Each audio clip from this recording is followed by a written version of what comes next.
현재 일본에서는 신냉전으로 인해 날로 증대되고 있는 안보 위기와 경제 위기를 돌파하기 위해서는 한국을 상대로 한 무모한 경제 보복을 즉각 중단하고 한국과의 다각적인 경제 협력을 발판 삼아 세계 인류 국가로 발돋움한 주요 선진국들을 필사적으로 따라 배워야 한다며 일본 매체들이 이를 끈질기게 보도하고 나서면서 일본 정부를 당혹스럽게 하고 있는 상황입니다. 실제로 최근에도 일본 매체와 주요 외신들은 일본 경제가 한국의 고소득 고기술 전략을 따라 배우지 않고서는 20년 이후에는 믿을 수 없을 만큼 가난한 국가가 되어 버릴 수 있다는 충격적인 보도를 내놓는가 하면 한국과 날선 대립을 이어오고 있는 일본과 달리 아랍 국가들과 적대적인 관계를 청산하고 한국과 사상 초유의 경제 협력에 나선 이스라엘은 이제껏 경험한 적 없는 전대미문의 국력 상승을 경험하고 있다며 이를 대대적으로 보도하고 나서면서 일본 정부를 경악해 하고 있다는 점입니다. 먼저 지난 2일 일본의 유력 경제 매체인 토요케이자이는 일본의 빅맥 지수가 주요 국가들에 비해 한참 낮은 수준을 보일 만큼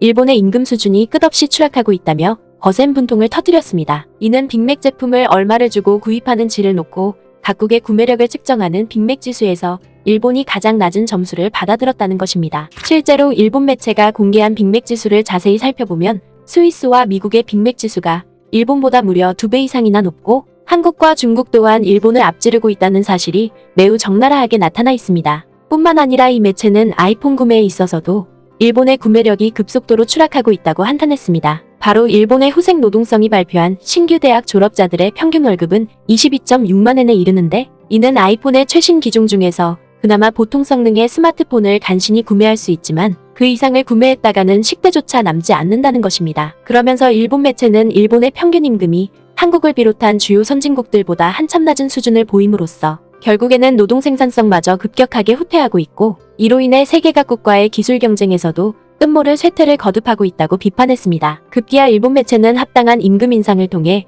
고기술 개발에 거침없이 나서고 있는 한국과 달리 지난 수십 년 동안 임금 인상이 정체되어 왔던 일본에서는 유능한 외국 인재를 끌어들이기는커녕 오히려 일본의 인재들마저 이를 참지 못하고 외국으로 빠져나가고 있다고 지적했습니다. 그리고 또 다른 한편에서는 이같이 세계 최고의 기술력을 갖춘 한국을 상대로 자유무역협정을 성공적으로 체결한 이스라엘이 오늘날 사상 최대의 국력 상승을 경험하면서 연일 기쁨의 환호성을 감추지 못하고 있다며 이스라엘 매체가 이를 특집 보도로 다루고 나서면서 연일 갖은 위기에 직면하면서 깊은 시름에 잠긴 일본 정부를 더더욱 사면초가로 내몰고 있는 상황입니다. 이와 관련해 이스라엘 매체인 주이슬라이트는 마침내 이스라엘이 꿈에 그리던 한국과의 자유무역협정이 두 나라에서 최종적으로 비준됐다며 매우 큰 환호성을 터뜨렸습니다. 먼저 이 매체는 지난 화요일에 한국에서 매우 반가운 소식이 들려왔다고 보도했습니다. 바로 한국과 이스라엘이 맺은 자유무역협정이 한국 국회에서 최종적으로 비준됐다는 것입니다. 그러면서 이 매체는 이스라엘이 아시아 국가 중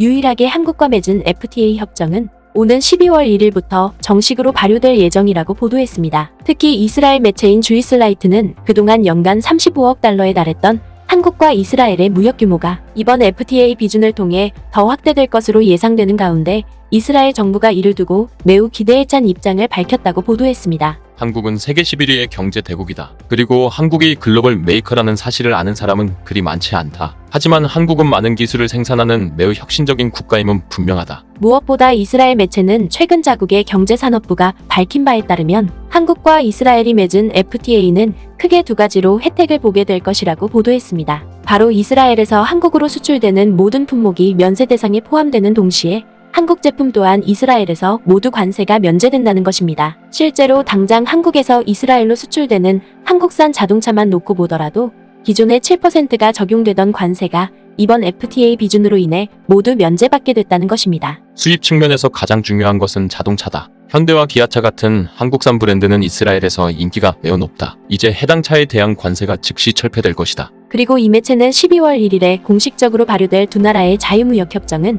결과적으로 이스라엘 시장에서 한국차의 고전을 면치 못하고 있는 일본산 자동차를 더욱 불리하게 만들 것이라고 전망했습니다. 실제로 2019년을 기준으로 이스라엘 자동차 시장에서 가장 높은 점유율을 나타내고 있는 한국산 자동차에 뒤이어 일본산 자동차가 두 번째로 높은 점유율을 보여왔지만 이번 FTA 체결로 인해 한국산 자동차에 대한 관세가 철폐되면서 일본의 자동차 기업들이 더욱더 수세에 내몰리게 됐다는 것입니다. 하지만 이스라엘 매체는 한국과의 FTA 체결은 한국뿐만 아니라 이스라엘에게도 막대한 경제적 효과를 파생시키게 될 것이라며 매우 큰 기대감을 나타냈습니다. 한국은 미국을 포함한 18개 국가와 자유무역 협정을 체결했다. 우리의 선진 산업에 있어서 주요 경쟁국이라고 할 수 있는 미국과 유럽연합은 이미 한국과 FTA를 맺고 있다. 이제 우리도 그들과 동등한 입장에서 경쟁할 수 있을 것이다. 이는 이스라엘과 치열한 기술 경쟁을 펼치고 있는 미국과 유럽연합이 이스라엘보다 앞서 한국과 FTA를 체결함으로써 반도체와 전기차 배터리를 비롯해 신재생에너지와 바이오에 이르기까지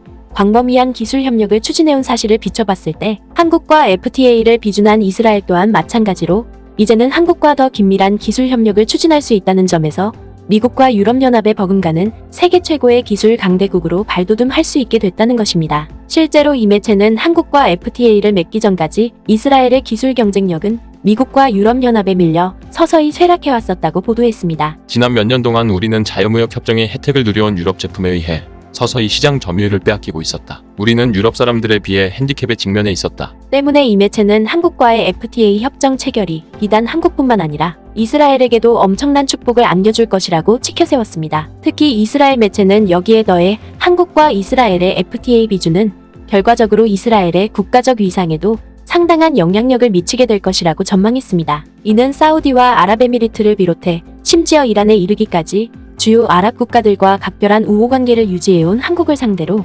이스라엘이 아시아 최초로 FTA를 체결함으로써 이스라엘의 중동 내 입지 또한 엄청나게 넓어졌다는 것입니다. 실제로 이 매체는 당장 한국과 아랍권 국가들의 무역 관계만 놓고 보더라도 연간 1천억 달러에 이르는 데 반해 한국과 이스라엘의 무역 관계는 고작 30억 달러에 지나지 않을 정도로 매우 협소한 모습을 보여왔었다고 보도했습니다. 그러면서 이 매체는 그동안 한국 측이 이스라엘과의 무역관계 확대가 다른 중동 국가들과의 무역관계에 큰 피해를 주지 않을까 상당히 민감한 반응을 보여왔다고 보도했습니다. 바로 1948년 당시에 유엔을 앞세운 미국과 영국 정부가 아랍 국가들과 아무런 논의도 없이 팔레스타인 지역의 56%를 일방적으로 이스라엘에게 넘겨주고 이를 발판 삼아 이스라엘의 건국까지 이뤄졌기 때문에 그동안 아랍 진영과 이스라엘은 줄곧 적대적으로 대해왔고 한국 또한 이들의 관계를 의식해 어느 편에도 서지 않는 이른바 등거리 외교 전략을 구사해왔다는 것입니다. 때문에 역대 한국 대통령 중 어느 누구도 이스라엘을 아직까지 방문하지 않고 있다는 것입니다. 하지만 이스라엘 매체는 지난 2020년에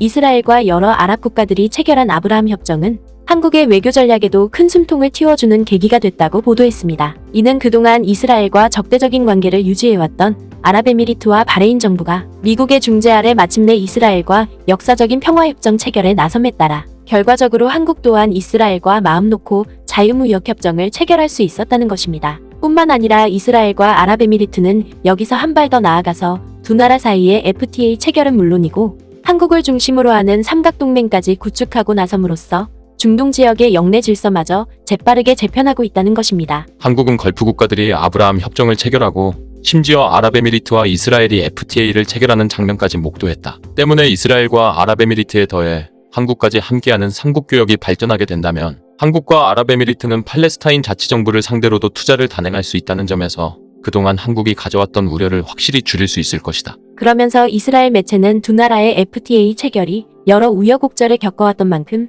자국 정부는 이스라엘의 국격을 한 단계 더 높여줄 이 같은 천재일우의 기회를 절대 가볍게 여겨서는 안 된다고 조언했습니다. 결국 이스라엘 매체의 이러한 반응은 오늘날 거세지는 신냉전의 파고를 슬기롭게 헤쳐나가기 위해서는 그 어떤 이념과 명분보다 실사구시의 지혜를 발휘해왔던 한국과의 협력이 매우 절실하다는 사실을 적나라하게 대변해주고 있는 것입니다.